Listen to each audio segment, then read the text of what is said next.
AGLOW, que es una organización internacional de mujeres y hombres en más de 170 naciones del mundo, que presenta los principios bíblicos como soluciones a los asuntos exigentes de nuestro tiempo. Impulsemos el reino del Señor hacia adelante al elevar el conocimiento de Dios. Síganos en redes sociales como AGLOW Chile. AGLOW, cada nación alcanzada, cada corazón cambiado.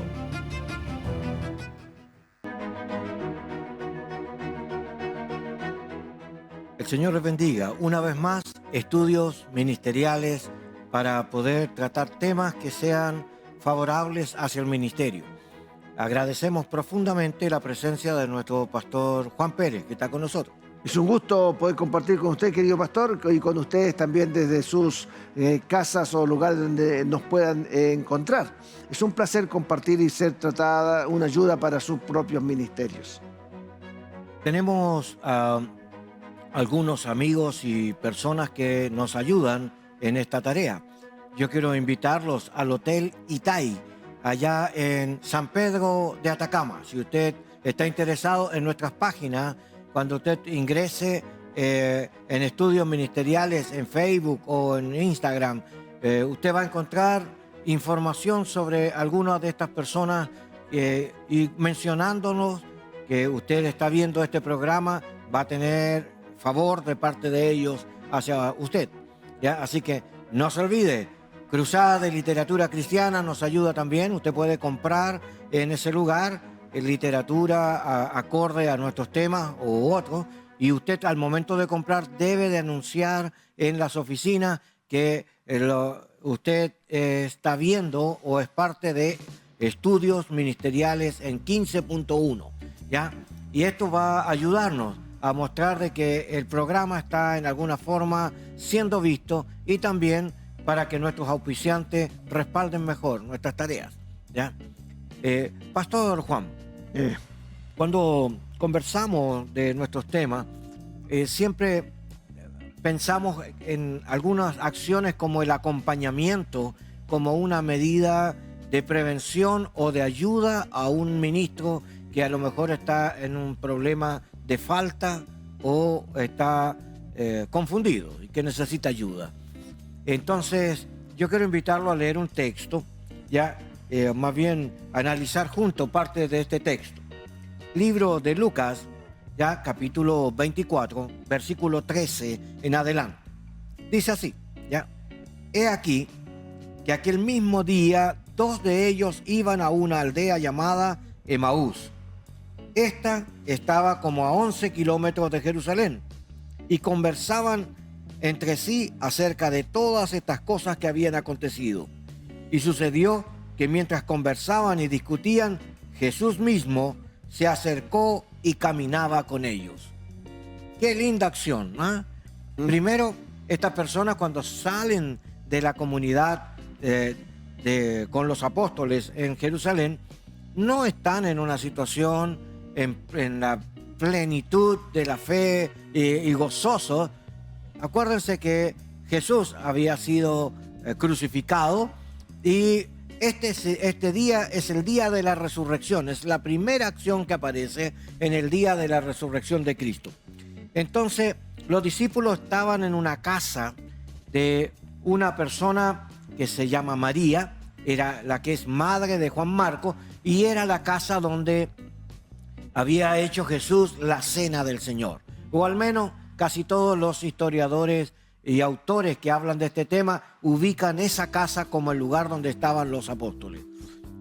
Pero ¿qué estaban haciendo ahí? Estaban escondidos porque tenían miedo de que el pueblo tomara represalia después que habían matado a su líder, ¿verdad? A Jesús, lo habían crucificado. Entonces ellos tuvieron miedo y se agruparon y estaban desconcertados, al grado de que, estando en la casa, cuando en esa misma mañana las mujeres, preocupadas porque no lo habían puesto ungüento al cuerpo de Jesús, habían preparado y esperaron que pasara el día sabático, en el cual estaba prohibido evidentemente el hacer cualquier cosa. Así que ellos sabían que no podían tocar muertos, ni podían tampoco hacer esta ceremonia de unción, esperaron hasta la mañana siguiente. Por eso dice el texto que siendo muy de mañana, o como dice Juan, que cuando las mujeres fueron a este lugar aún estaba oscuro, ¿ya? Entonces muestra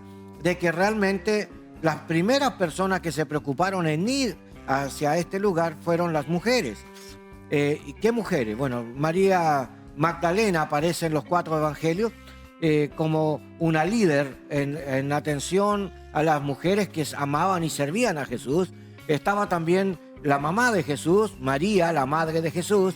El libro de Juan también apunta que existían 2 personas también, como una persona que se llamaba María, que era la mujer de Cleofas, el que aparece después en el caminato, ¿ya? Y había una persona que era la hermana de María, que también los acompañaba y no aparece su nombre. Entonces uno dice, bueno, habían varias mujeres, y luego dice en los textos de Marcos y de Lucas, de que habían otras mujeres que lo acompañaban. Entonces, estoy tratando de mirar un poco el contexto para ver de dónde salieron estas personas. Cuando estas mujeres fueron al sepulcro y venían pensando cómo vamos a remover la piedra que habían puesto, además la guardia que se había puesto para que no se robaran el cuerpo de Jesús, la ansiedad de ella era de que querían llegar antes que el cuerpo de Cristo se descompusiera por causa justamente de los días que iba a estar en ese lugar. Pero cuando llegan, Dios había resuelto estas cosas. Mandó un ángel, quitó la piedra, los soldados quedaron como estáticos, ¿ya? Y cuando ellos miraron y no vieron el cuerpo de Cristo, entonces llegaron a pensar, como María Magdalena, de que se habían robado el cuerpo del Señor.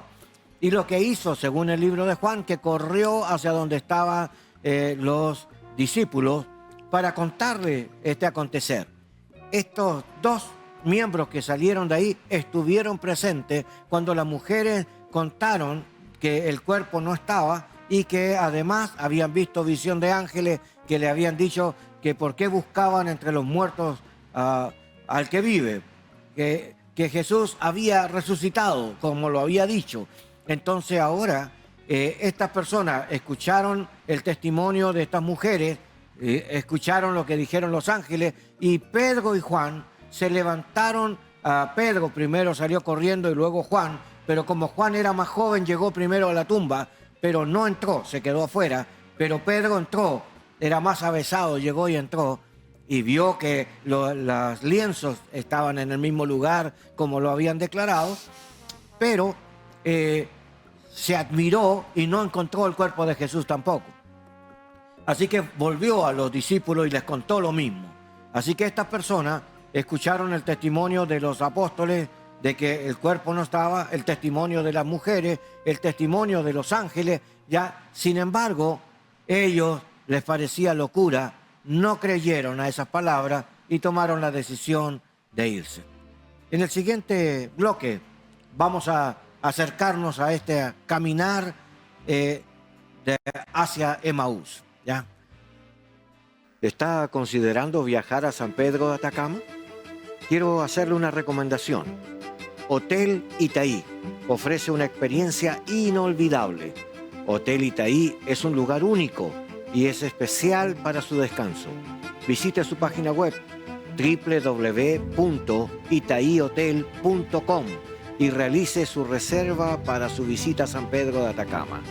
Hotel Itaí, el oasis del altiplano chileno, le invita a disfrutar la tranquilidad del desierto bajo un cielo estrellado como usted jamás ha visto.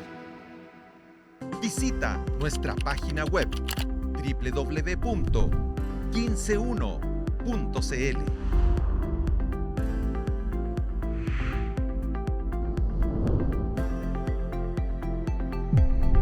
Somos el 15.1.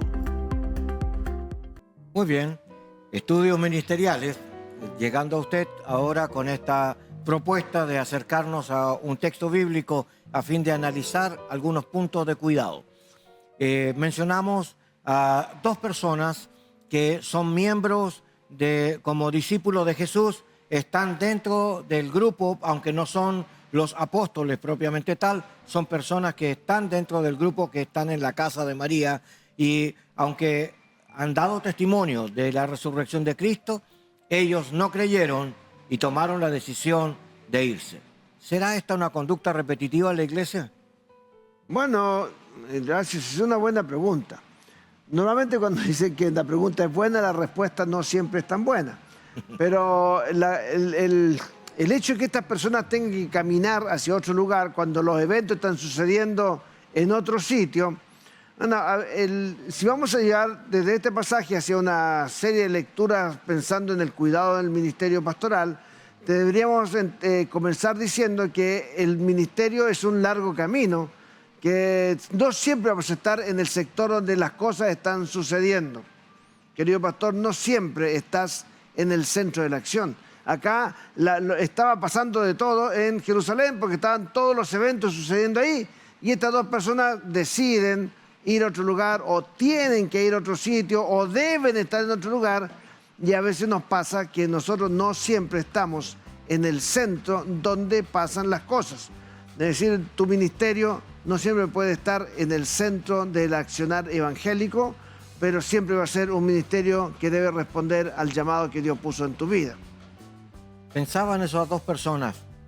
En una de las lecturas decía por qué cuando se lee solo se menciona a Cleofas, el varón, y no se menciona al segundo discípulo, que es como el hermano incógnita, ¿eh?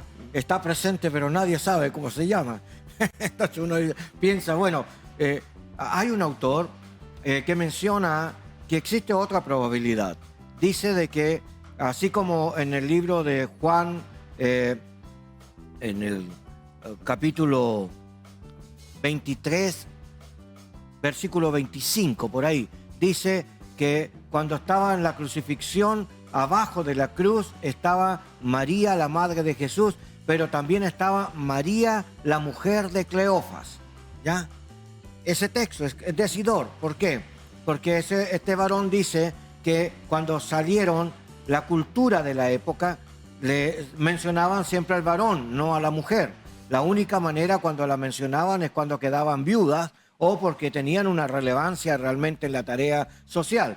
Pero por lo general a las mujeres no se les mencionaba. Entonces dice de que estas dos personas que salieron probablemente eran una pareja, ¿ya? Cleofas y su esposa María, que aparecía en tal lugar. Y nos suena lógico, casi siempre en nuestras tareas salimos y andamos con nuestra esposa o con nuestros amigos, pero no es tan sencillo. Yo creo que aquí hay una mirada entre Jerusalén y Emaús. Dice que hay 11 kilómetros, quizás un poco más. Hay otros autores que lo proponen en 24 kilómetros y no en 11. Y bueno, no sabemos porque nadie ha descubierto formalmente la ciudad como tal que haya quedado como vestigio. Hay algunos acercamientos en cuanto a la ciudad de Emaús, pero ninguno está en los radios de 11 kilómetros como se plantea. Entonces, de todas maneras, pensémoslo que este es el tiempo que Jesús va a emplear para caminar con ellos. Es interesante porque estamos hablando de que la ayuda que el Señor va a dar tiene un principio y un final. Y en este principio y final, la distancia determina el tiempo que vamos a invertir. ¿Ya? ¿Qué opinas? Opinamos que aquí hay algo que es heredero del Antiguo Testamento. Nosotros no vamos a interpretar la Biblia pensando literalmente en todos y en cada uno de los eventos. Yo creo que los relatos, las perícopas del Nuevo Testamento, los relatos post-resurrección, lo que están tratando de mostrarnos es la relación que hay entre el Cristo vivo y el grupo de discípulos. Entonces, cuando los evangelistas empiezan a escribir, nos quieren contar sobre el impacto que la resurrección provoca en la comunidad de discípulos. Así las cosas, entonces esta situación de esta pareja o estos dos que van caminando es una herencia del Antiguo Testamento, porque en el Antiguo Testamento una de las formas en las que se puede encontrar a Dios es el Dios que camina con su gente. Dios caminó en el Éxodo cuando Dios los saca de Egipto y camina con ellos hacia la tierra prometida. Dios siempre camina. con la gente. Y acá en este relato, que tiene la antigua canción evangélica del Divino Compañero del Camino, una canción que las iglesias han conocido por mucho tiempo, este divino compañero se hace parte del caminar con su gente, camina con ellos. La distancia simbólica, literal, los lugares en los que se mencionan, quiénes son los que están allí, es parte del relato. Pero acá hay un elemento claro, es que Jesús está allí presente y camina con ellos. No los deja solos en medio de su situación. Otra vez, tal como dije al principio, este relato tiene que ver con gente que no está en el centro de la acción, está en la periferia. No siempre tu ministerio va a ser central al gran movimiento evangélico, pero donde estés, Dios camina contigo. No importa la situación en la que estás, ni el lugar en el que estás sirviendo al Señor. A veces sirves en iglesias grandes, a veces estás en iglesias pequeñas, a veces estás en lugares en los que todo está pasando y a veces es un pequeño grupo que está contigo. Pero siempre, querido pastor o pastora, siempre Jesús camina a tu lado. Una de las cosas que pensaba en este matrimonio quizás en el camino es que veo un problema en la fe, porque había que escuchar. Jesús mismo había dado prueba de su resurrección, él mismo resucitó a Lázaro como prueba para que ellos supieran. También había dicho que iba a dar, cuando le contestó a los fariseos, la señal de Jonás para demostrarle que al tercer día iba a resucitar. En alguna forma él sí lo dijo, y en Marcos 8:31 se los dijo claramente: es necesario que el Hijo del Hombre padezca, ¿verdad? Y también sea crucificado, pero al tercer día resucitará. Entonces debemos de entender que Jesús sí lo había enseñado a sus discípulos, pero ellos no estaban esperando la resurrección. Este es lo que llama la atención cuando uno lee los 4 evangelios y mira el evento, se da cuenta de que ellos están asombrados cuando las mujeres dicen, y hasta quieren ir a comprobar. De hecho, cuando Jesús se les aparece, el mismo Tomás dice: bueno, si no me tire los dedos en el lugar, no creo, pues. ¿Ah? Entonces, la actitud era bien apática, y este matrimonio venían hablando de todas las cosas, y aunque habían escuchado el testimonio de las mujeres, los ángeles y de los apóstoles, aún así no creyeron y se fueron. Y quiero decirle que la crisis de fe es más común de lo que pensamos. Todos en algún momento, en algún punto del ministerio, cuestionamos o no creemos alguna de las expresiones que el Señor nos dice. Claro, ellos no están creyendo en lo que se les está contando, porque sus expectativas son las que están en crisis. La crisis de fe muchas veces tiene que ver o tiene una relación directa con las expectativas que se han puesto sobre el ministerio que se está desarrollando.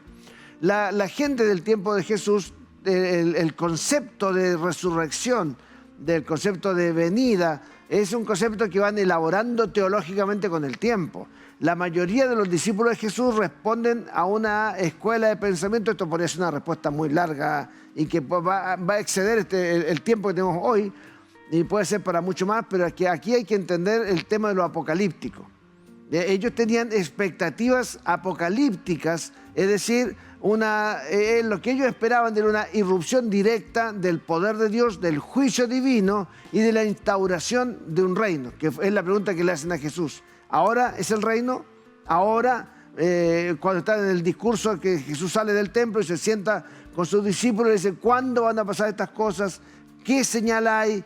¿Por qué va a pasar? Entonces ellos están esperando un accionar directo de parte de Dios, de una irrupción en el tiempo. Al no pasar eso, ellos entran en crisis, porque lo que han aprendido, lo que están esperando y los deseos no corresponden a lo que está contando de la realidad. Entonces, las expectativas ministeriales que uno tiene en ocasiones no son satisfechas, y eso nos genera a veces los conflictos de fe de los cuales tenemos que salir por algún lado. Sí, pensaba justamente que ese era el problema. Yo leía a un autor, un alemán, Harkak. Este varón, en su escrito, dice que probablemente en esa lectura de la discusión que venían hablando del acontecer, de lo que había pasado en esos días, también estarían pensando, si nosotros hemos creído en Jesús y creímos que Él era el Mesías, era el enviado de Dios, ¿ya? Y lo mataron de esta forma, a lo mejor habrá sido realmente enviado de Dios. Ponían dudas si acaso era el verdadero Mesías o si a lo mejor fuera un profeta falso, ¿ya? Entonces comienzan a jugar con la mente, cómo ellos pueden razonar. Y la verdad que en algún momento todos necesitamos una ayuda, una colaboración. Y acá me gusta mucho la figura del extraño, ¿ya? Este Jesús que se aparece a ellos y ellos no lo reconocen, lo ven como un extraño en el camino. Pero este extraño en el camino, ¿ya?, tiene algunas cualidades interesantes. Primero, se acercó, y el texto en griego dice que este acercamiento fue voluntario. No fue un acercamiento impuesto, ni fue que él tenía que atenderlos a todos, no. Jesús resucitado se acercó voluntariamente a estas dos personas que eran sus seguidores y estaban en crisis. Es cierto, Jesús se acerca a ellos, camina con ellos y va a tratar de mostrarles desde una perspectiva nueva lo que estaba revelado. Es decir, las crisis ministeriales se producen por expectativas que no están siendo resueltas, por situaciones que no se logran enfrentar, pero la única y quizás una de las principales formas de salir de la crisis ministerial es descubrir de qué forma Jesús está presente allí y nos está ayudando o desafiando a entender la realidad desde la Escritura en una forma nueva y acorde a la situación que estamos enfrentando.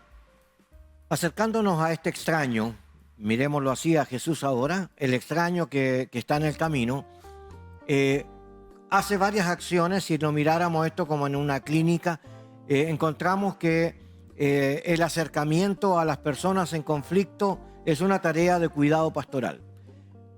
Y a lo mejor la gente por su propio conflicto no están en capacidad de pedir ayuda o de estar, pero nosotros que estamos en el ministerio y nos damos cuenta de nuestros hermanos que a veces requieren un tiempo de compañía.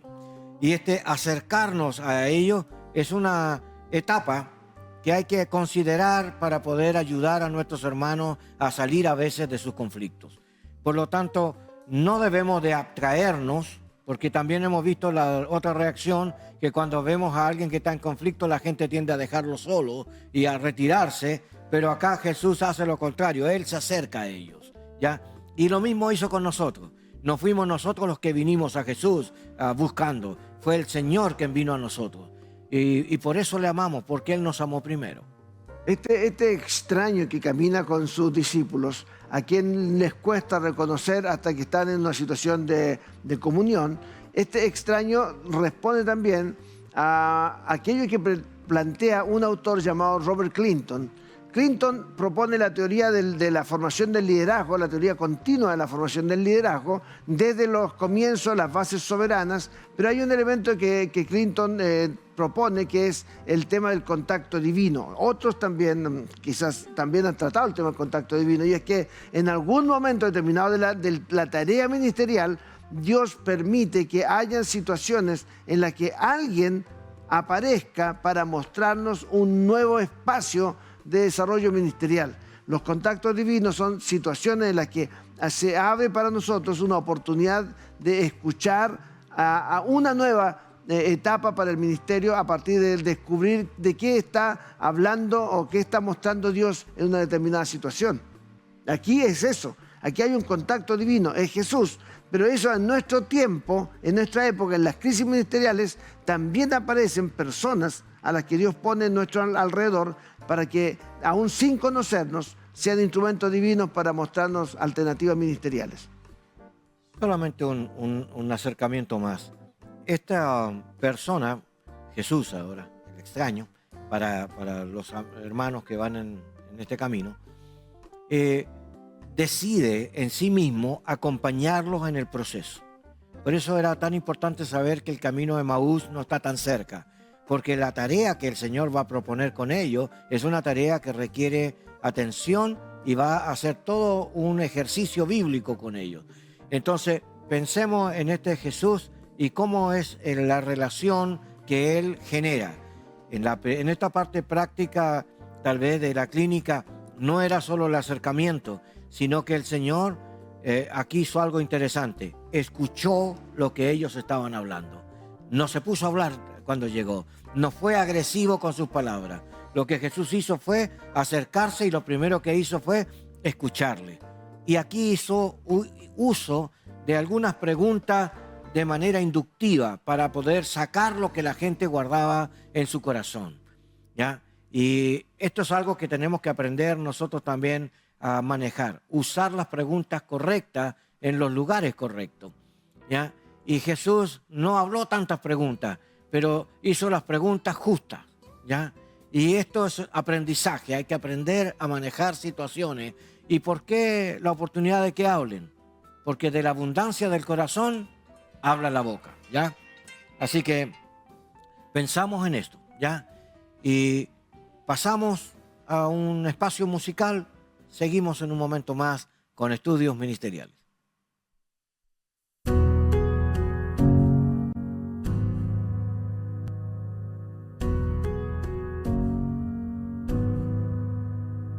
Cuando creo fracasar y mis fuerzas terminar, mi alma confundida va, ya cansada de luchar.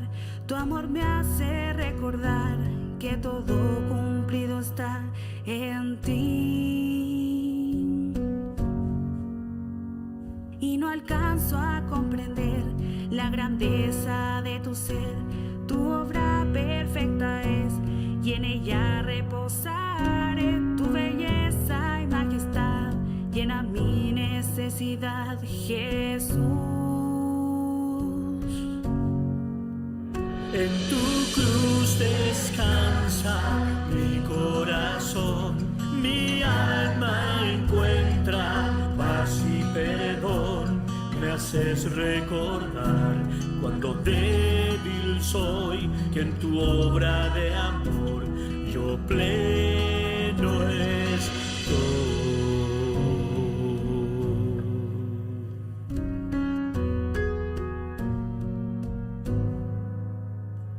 Ya no necesito más, eres fuente sin final. No hay otro manantial del que me quiera saciar. Encontré mi identidad, mi sentido en tu verdad, Jesús. En tu cruz descansa mi corazón, mi alma encuentra paz y perdón. Me haces recordar cuando débil soy, que en tu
Muy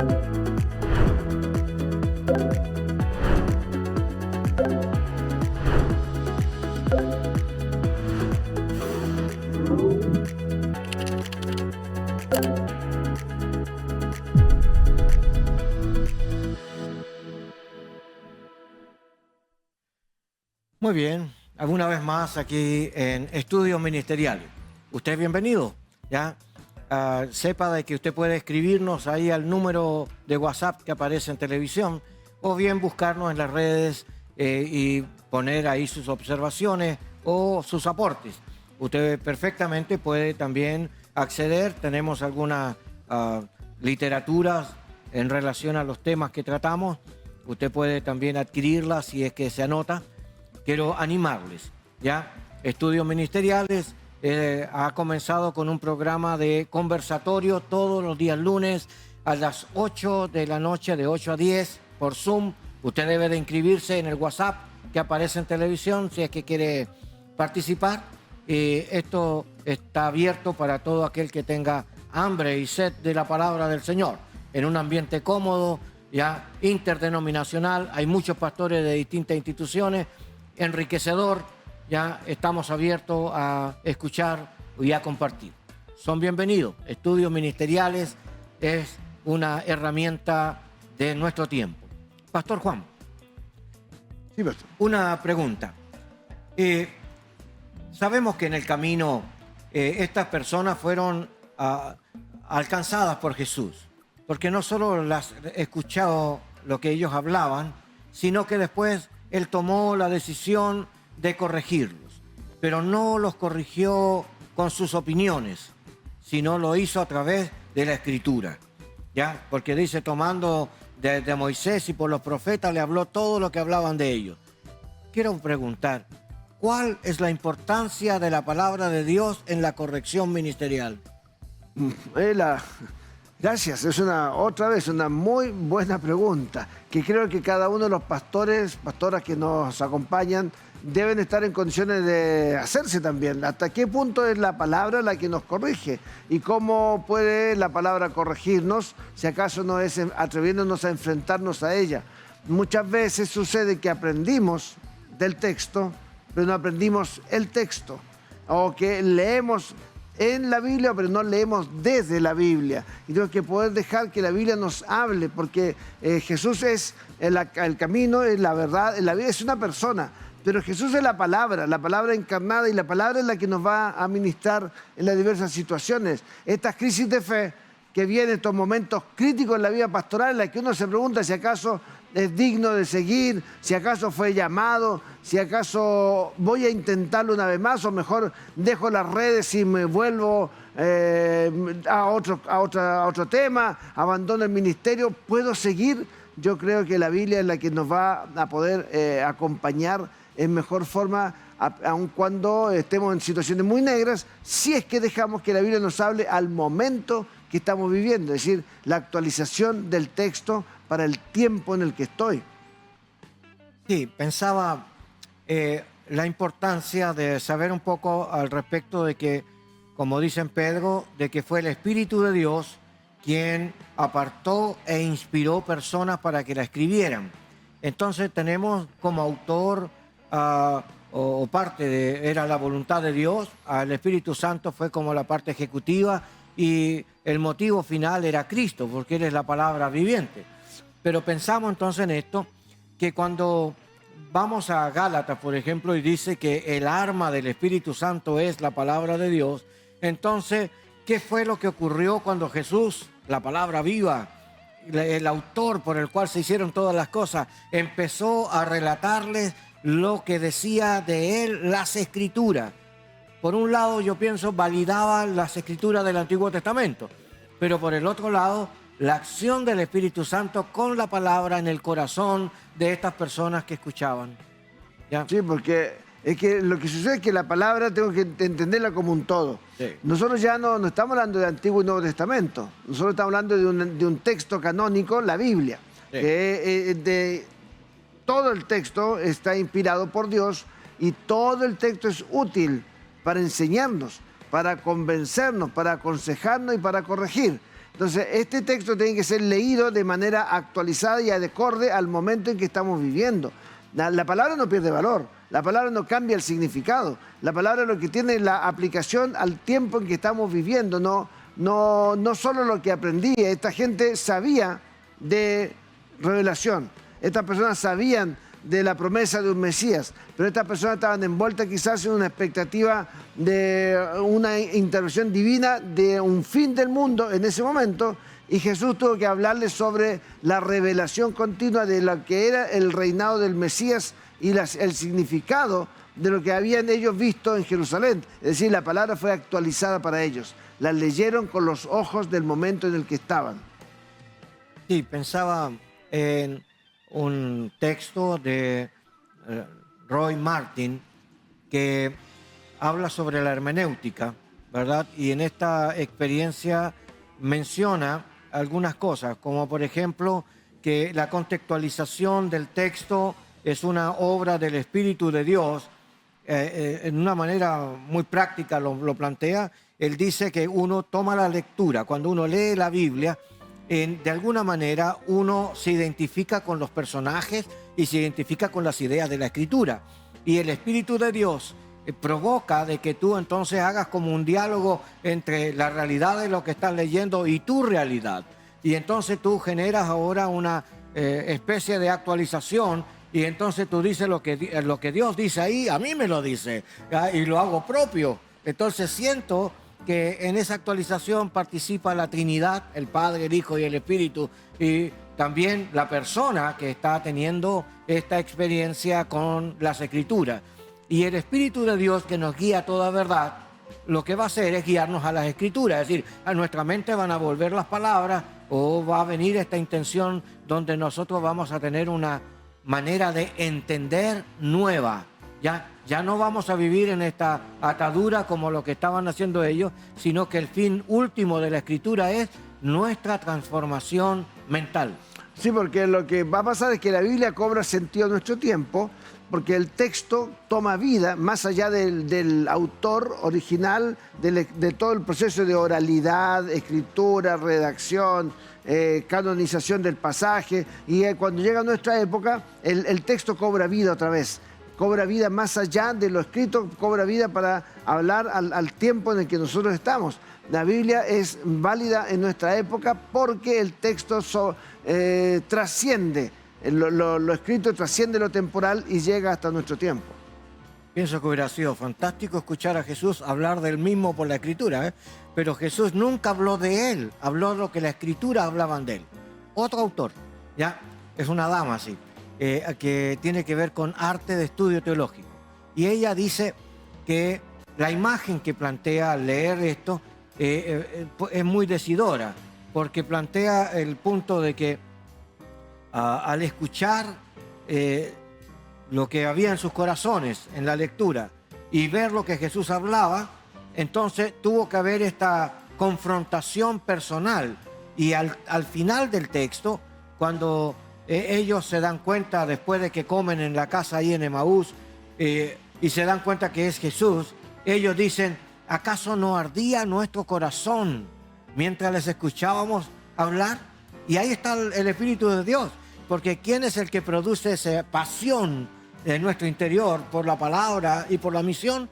Entonces yo diría, como dice esta persona de Hart, el alemán, que le decía que me gusta a veces cómo escribe, él dice claramente de que la experiencia con el Señor en la Escritura nos conecta directamente en la misión del Señor. Eso está muy bueno. La experiencia con la Escritura, porque la Escritura es experiencial. Hay algo en ti que te hace que el texto se transforme en tu experiencia, transforme tu experiencia y se haga vida. Que no sea solo una letra que voy a analizar fríamente o según solo lo que aprendí antes. Esa Biblia se va actualizando y va tomando verdad de Dios para mí en el momento en que la estoy leyendo. El texto se hace válido y el texto cobra sentido en la experiencia en la que estoy. Es para el momento en el que tengo que vivir el momento en que la Biblia me habla. Sus principios son eternos, sus verdades son eternas, el autor es único, el texto es único, el autor nos habla pues, de la experiencia en la que estamos y se hace real para nuestro tiempo. Esta gente camina, Jesús les abre el entendimiento, van escuchando las Escrituras. La Escritura se hace oral, se hace oralidad, se hace continuo, se hace historia, se hace relato, y contar la historia es importante para ellos y es lo que afecta a cada una de las partes de su ser, aún sus emociones, su intelecto, su cuerpo, todo va siendo tocado por esa lectura actualizada del texto bíblico. La importancia de leer las Escrituras, ¿ya? No debemos de desacreditarlas. He visto muchas personas que creen en una revelación sin Biblia. Es como predicar el Evangelio sin cruz. Es un problema serio, ¿eh? Decirle a la gente que será salva, que Dios le bendiga, ¿ya? Y nunca le hablamos de crucificar sus pecados o de apartarse para Dios. Lo mismo pasa con aquellos que quieren tener revelación de Dios, pero no quieren leer las Escrituras o estudiarlas. También es un error, porque la palabra del Señor es la que nos da el entendimiento para reconocer lo que es correcto o incorrecto en su presencia. Y el Espíritu de Dios nos motiva a estudiar. Ya, cuando uno lee la Escritura, hay muchos consejos donde nos dice, mientras tanto que voy, preocúpate en la lectura, la exhortación y la enseñanza. ¿Ya? O sea, hay una necesidad de aprender. Entonces yo quería pensar que este camino de Jerusalén hacia Emaús fue en atención a un par de ministros, compañeros nuestros, ¿ya? Que estaban viviendo un tiempo de crisis de fe, ¿ya? Y el Señor hizo un trabajo con ellos de llevarlo a la Escritura. Fíjense que en todo el camino, aquí llama la atención muchas cosas, ¿por qué motivo estuvieron con Jesús varias horas y durante todo este tiempo, y aun cuando Jesús venía hablándolo, ellos no lo reconocieron? Y a uno nos queda siempre en la duda, ¿verdad? ¿Por qué? ¿Ya? Bueno, tendríamos que pensar ideas. Sí, podríamos suponer, Sí. pero lo que no deberíamos sería imponerle al texto una determinada interpretación del por qué no lo reconocieron. Estamos libres para suponer, sospechar, deducir, porque el texto bíblico es tan especial, tan importante, tan necesario de estudiar, que es la única herramienta con la que Dios nos va a ir dotando para poder entender nuestro tiempo. Pero la lectura bíblica, el que lee solo la Biblia, nunca leyó la Biblia. La Biblia tengo que leerla con el ambiente en el que se produjo, la historia en la que se escribe, el momento en el que se redacta y la época en la que lo estoy leyendo. Hay una serie de situaciones, de momentos en los que la palabra interactúa con nosotros. Por eso este tipo de conversación está hecho y diseñado en función de poder desafiarte a leer la Biblia, desafiarte a estudiar el texto, desafiarte a buscar ayuda para que tu ministerio pueda enfrentar las distintas situaciones, aún estas crisis de fe, sabiendo que es posible encontrarse con Jesucristo y descubrir un nuevo ambiente, un nuevo ánimo, un nuevo impulso para seguir en el llamado en el que Dios te ha puesto. Un lado ético de la historia, cuando llegan hasta esta ciudad de Emaús, no es ciudad, era un asentamiento llamado Emaús, Jesús no se invita, Jesús se va a ir, ¿ya? Y esto es algo ético, ¿ah? Porque algunos hubieran dicho, uy, se está haciendo de noche, a lo mejor me quedo aquí como, ¿ya? Y Jesús no hizo eso. Jesús los dejó e hizo como que se iba, y entonces ahí vinieron ellos e insistieron, por favor, quédate con nosotros. Y es una buena palabra esta, quédate con nosotros, Señor, ¿ya? Y yo quiero decirle que esto trae una mirada diferente, porque hasta aquí hemos visto que Jesús los escuchó, los corrigió, les enseñó las Escrituras, los guió en la palabra, ¿ya? Y le cambió la perspectiva de las motivaciones. En la motivación de ellos, carnalmente, ellos eran la víctima. Ellos eran los que habían perdido al maestro. Ellos eran los que estaban ahora errantes en el camino. Ellos estaban retrocediendo, por eso se estaban devolviendo a sus casas, ¿ya? Pero ahora el Señor le mostró de que las propuestas humanas no son las divinas. Ellos estaban hablando de ellos y el Señor estaba hablando del sufrimiento de Cristo para poder darle cobertura al mundo entero. Él quería perdonar y reconciliar a todo el mundo. Entonces, había distintos planteamientos. ¿Era el sacrificio de Cristo lo que estaban hablando o estaban hablando del dolor de ellos? Estaban hablando más del dolor de ellos que el motivo real por el cual se estaba escribiendo la palabra, ya que era Cristo. El centro final es Cristo. Entonces pienso en esto ahora, que cuando ellos le piden, por favor, quédate, yo veo al Espíritu de Dios ahí, ¿ya? Porque cuando usted está al lado de una persona que le está hablando del Señor y usted tiene, a usted se le despierta hambre por la palabra y quiere seguir conversando. Hemos estado con grupos de hermanos conversando de repente y termina el culto y ellos quieren seguir. Y uno tiene que irse y ellos quieren seguir conversando. ¿Por qué? Porque tienen hambre de la palabra. Me pregunto, ¿quién o cómo se produce? Y la Biblia dice que el Señor produce el querer y el hacer. Dos cosas. Yo creo que ellos estaban pensando en su dolor porque no lograban instalar su dolor dentro de todo el plan cósmico de Dios. Y las circunstancias que nosotros vivimos son parte de toda una eternidad. Entonces debemos poder entender de qué manera Dios está actuando en mi dolor y cómo Él va a intervenir en las situaciones. Por otro lado, también cuando ellos lo incorporan a Jesús a su entorno, lo incorporan a su ambiente y le dicen, ya, quédate con nosotros, es cuando logran comprender el motivo por el cual también ellos caminaban a Emaús, para hacer espacio en el cual Jesús pudiera insertarse. Pero cuando las personas, en el caso práctico, de que quieren seguir conversando después de la reunión o después del culto, bueno, es que hay personas que tienen que entender que el camino es la vida cristiana, no el estacionarse en el templo. Entonces, quieren seguir conversando, pero es que la vida tiene que continuar. Sí. Entonces, es como cuando estaban en el monte, querían quedarse en el monte y Jesús dice, no, se acabó, bajamos del monte. Y las experiencias que nos marcan, las experiencias son situaciones en las que nosotros tenemos que poder bajar del monte, caminar a Emaús, enfrentar a Jesús con el todo de la vida, no solo pensar que son eventos en los que ahora tengo que ser permanentes, porque los eventos son momentos normalmente. Me llama la atención dos cosas. Una, de que Jesús en realidad vino intencionalmente a caminar con ellos a Emaús. Jesús no necesitaba ir a Emaús, fue por ellos, ¿ya? Fue para ayudarlo a ellos que vino. Entonces el proceso de la prevención o restauración en este tema tiene un inicio y tiene un final. Así que ahora cuando entraron a la casa, normalmente la cultura judía dice que el mayor es el que sirve en los alimentos y parte el pan para dárselo a los otros.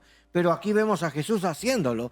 Quiere decir que ellos honraron a Jesús y lo reconocieron como una autoridad en el tema. Por algo le permitieron que se sentara a la mesa y partiera el pan y lo bendijera, ¿ya? Eso era... no era lo correcto era de que el jefe de la casa, en este caso hubiera sido Cleofas tendría que haber partido el pan y habérselo dado al invitado, pero ahora el invitado es el que está dirigiendo la comida. Entonces, esto es una llamada de atención. Yo quiero decirle que debemos de aprender a darle al Señor el primer lugar. Ya a veces nosotros evitamos esto y queremos nosotros seguir manejando las cosas, pero esto cambia. ¿Qué ocurrió cuando le dieron el lugar al Señor y no fueron ellos los que estaban guiando?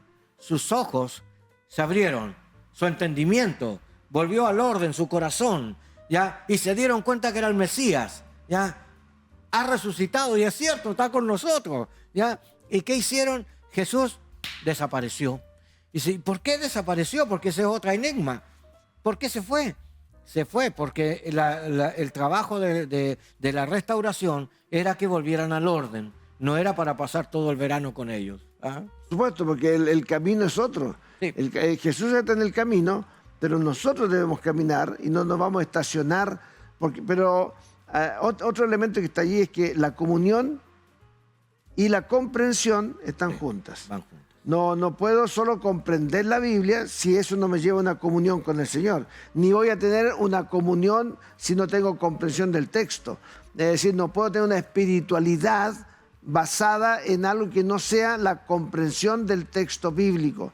Es el estudio de la Biblia, el conocimiento del texto, el que me va a permitir a mí una mayor espiritualidad. No hay espiritualidad sin texto. El texto bíblico es la base sobre la cual se construye. Después ellos abren su entendimiento, se dicen, oye, era él, pero eso viene después de haber estado enfrentados al texto. Y la comunión, la participación mística de los evangelios, eso está en relación directa con el estudio bíblico. No va aparte ni va antes, va ahí con el texto. Cuando estas personas están en la mesa y se sorprenden porque está el Mesías con ellos, yo quiero decirles que esto también pasa en el ministerio.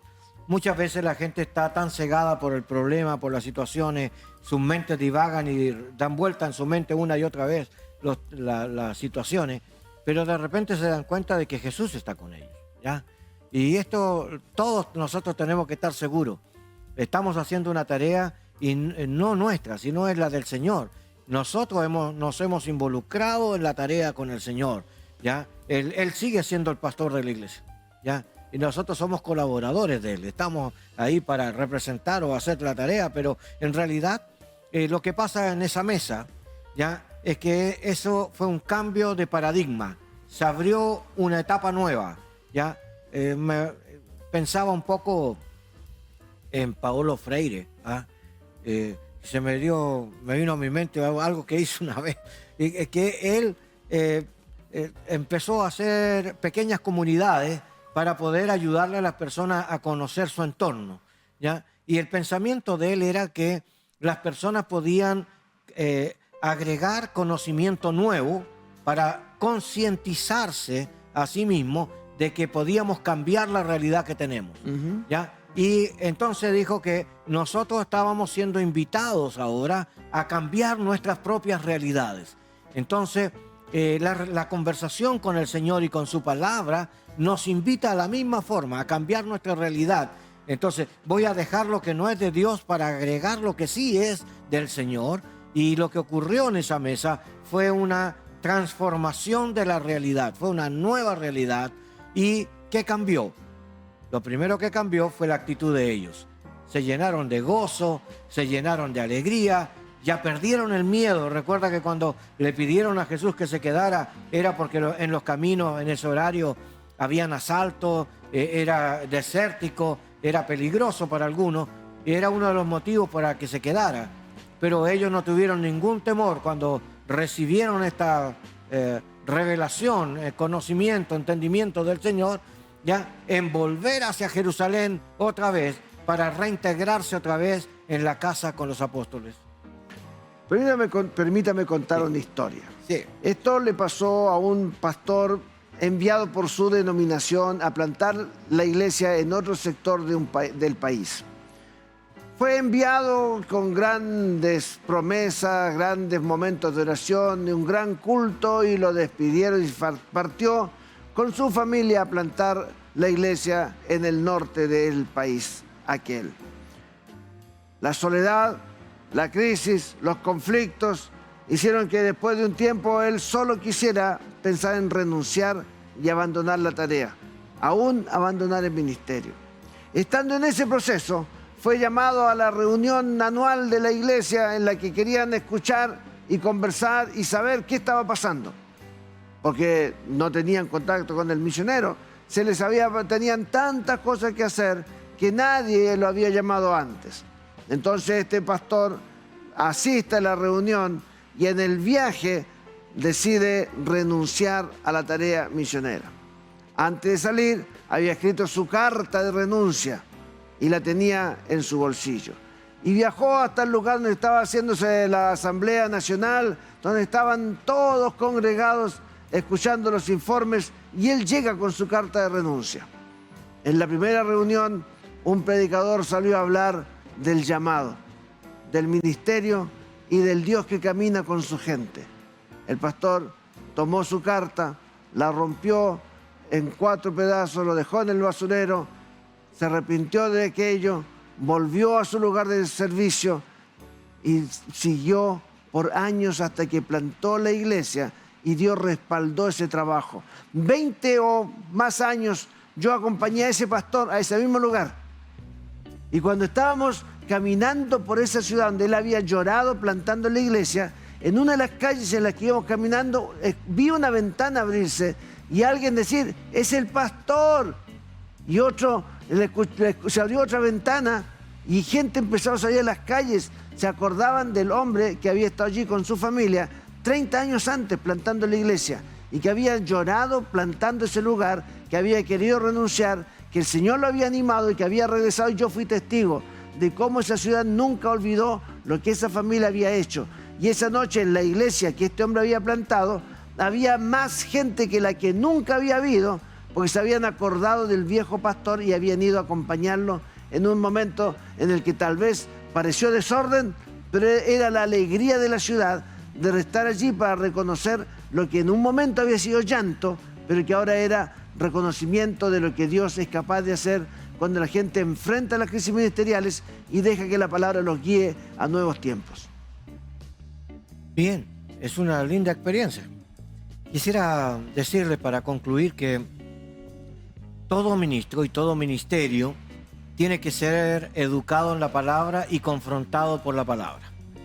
Y nuestro grado de obediencia y aprendizaje en el cumplimiento ante el Señor va a dar fruto a su tiempo.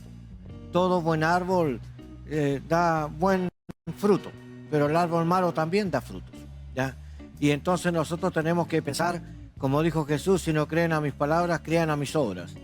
Y yo quiero decirle lo que pasó es que estas dos personas, Cleofas y María, que supuestamente estaban en su casa, tomaron ánimo, cambió su actitud, ya no estaban negando la crucifixión ni la resurrección, sino que se levantaron y a pesar del problema de la calle, fueron hasta Jerusalén. Y al momento que ellos iban a declarar que Jesús había resucitado y que había estado con ellos, escucharon decir que el Señor se había aparecido a Simón y también a los apóstoles, y ya todo ya era una noticia popular: Jesús ha resucitado. Querido hermano, lo que te invitamos es a sentarte con Jesús y conocer esta resurrección de Cristo en nuestras vidas. Nos despedimos, ¿ya? Por supuesto. Nos vemos la próxima semana. Que Dios les bendiga y cobren ánimo. El Señor camina con ustedes. Señor, bendice a nuestros hermanos y auditores. Trae sobre ellos gracia y virtud. Aparta toda turbación. Vuelve al orden nuestros pensamientos. Danos abundancia de tu palabra. Tu espíritu nos guía a toda verdad y haznos crecer en nuevas y mejores experiencias en Cristo. El Señor los bendiga. Queremos extender un cálido saludo a la congregación En Su Presencia, en la comuna de Pudahuel. Te invitamos a conocer su página web, www.ensupresencia.cl. No te pierdas la oportunidad de visitar su reunión dominical a las 18:30 horas en San Pablo, 9297 Pudahuel, Santiago de Chile. Iglesia En Su Presencia, 40 años alcanzando, creciendo y sirviendo.